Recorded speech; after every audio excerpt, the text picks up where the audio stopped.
คาบต้องมาเออ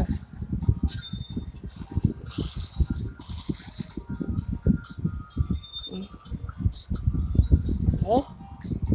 เหนื่อยหรือยังคาบมาคาบมาคาบมาอืมเออน่ะอืม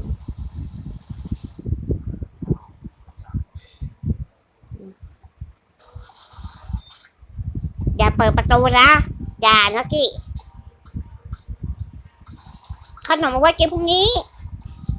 พอ